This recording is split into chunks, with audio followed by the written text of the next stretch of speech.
Thank you to all of you for listening. My goal here is to kind of give you a few things to think about. In effect, to poke you a bit with a stick. You know, this is something that everybody is talking about a lot.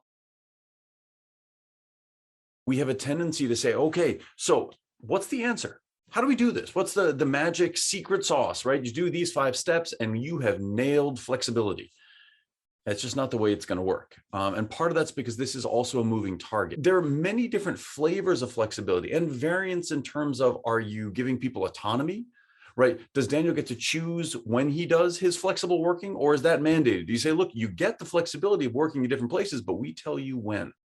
What we've seen is one of the real reasons this is so difficult is because what people are framing as a single conversation and a single decision is actually at least 3 different ones. These are borderline ideological differences in how we think value is created for an organization.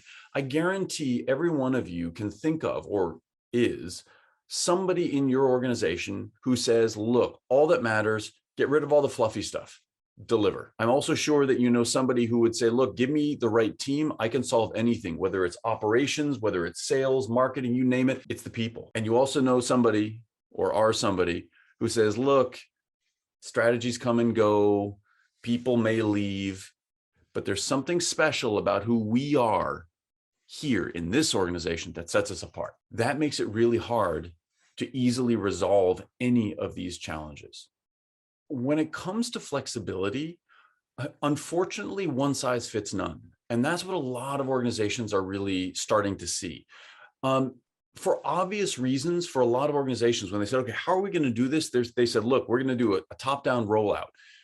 That's going to be in one of a number of sort of broad classifications. One, for a lot of companies, we do it on seniority.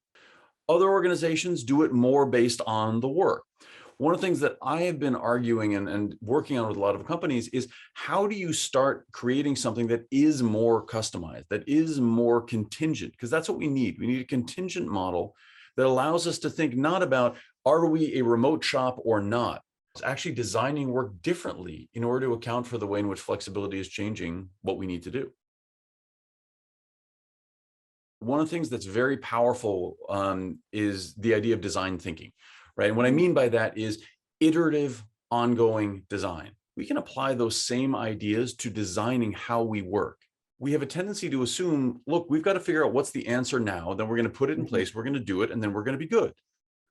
This is a moving target. So the first piece is, whatever approach you need to, whatever approach you're adopting, you need to have the conversation with people to get them away from this fixed mindset of saying, look, let's solve the problem, to saying, look, we're going to focus on, it's basically, it's like a minimum viable product. The second piece of that, it has to be co-created, right? I'm seeing a lot of executives, very high level C-suites saying, okay, we're going to sit down. I've got a flip chart. We're going to map this whole thing out. And now we've figured out the policy. The problem is, you better understand what their reality feels like. We need more conversations and co-creation of this. And this needs to be a discussion being had within organizations about, what do people actually need, so that we can try to help design hybrid work, flexible work policies that actually deliver on what they're looking for. Think about what's close enough that we can start working, we can continue working that way. Put an expiration date on the way in which you work. Say, we're going to work this way for the next 6 months. We're going to come back around, we're going to revisit. Then you can start going bit by bit towards, well, do we need as much physical plant as we did? Do we want to create, or even things like hot desking and hoteling, where people have flexibility in terms of where they're sitting. One of the things that we were hearing was people were saying, look, there's this crisis of trust, right? Okay, Daniel's working from home now, but I'm kind of guessing he's binge watching Netflix. I really don't think he's actually doing the stuff he says he's doing, right? How do I know? Solving trust by monitoring backfires. It doesn't work that way.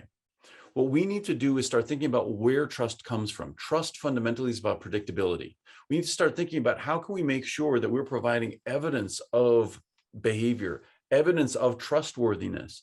One of the neat things about trust is it's reciprocal. When I am more trustable, it actually makes you trust me, and that has a feedback loop. Don't just focus on saying, look, I can't trust my people. Fine, turn around and help them trust you more, And you're going to actually find that you're able to trust them more in return.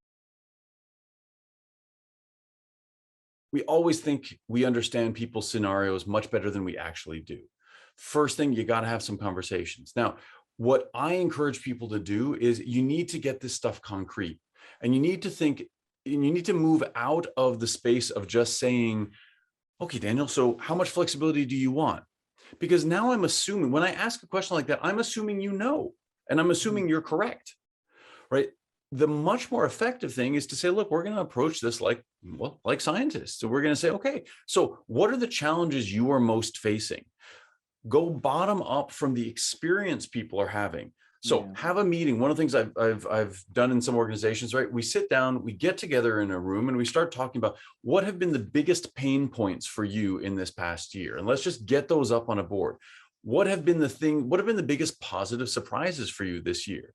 Right? What does that buy you? That immediately buys you, here are the things we need to protect in terms of the positives.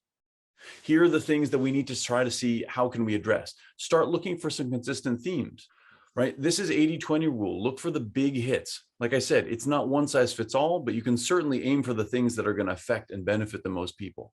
What I want to flag here is, just as managers need to work with employees to try to help employees to have the kind of environments that help them to be effective, employees, you also need to help management with the exact same problem.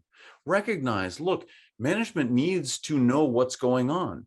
One of the things we're hearing a lot of management struggling with is a sense that at the same time, there's a much greater need for compassion and showing compassion.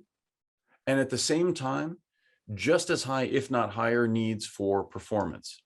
And we're hearing a lot of managers saying, look, I'm feeling more stretched than I ever have before. And it makes perfect sense. Why? Because more and more employees need more support from the organization.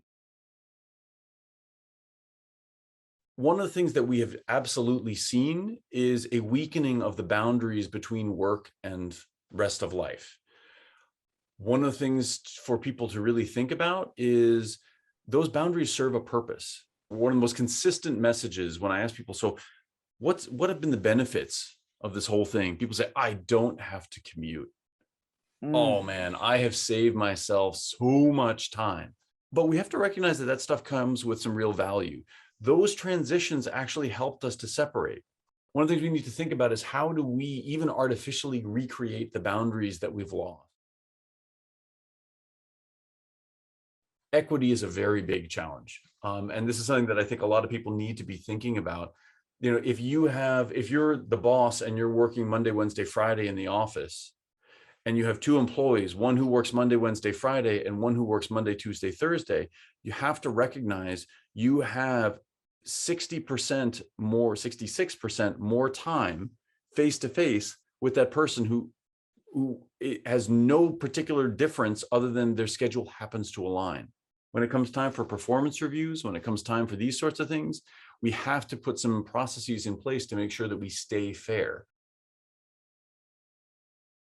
As leaders, you need to model the behavior. One of the challenges we have is, it's super easy for a leader to say, you know what, we here at Company X, we support flexible work and all of that. Absolutely.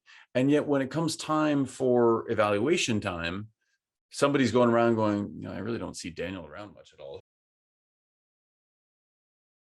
Anytime somebody moves more into that managing process, prioritization remains one of the best skills. You know, prioritization, the ability to say no, those sorts of things remain some of the most critical skills that anybody can have, especially as you are given as an employee more autonomy to be making your own decisions.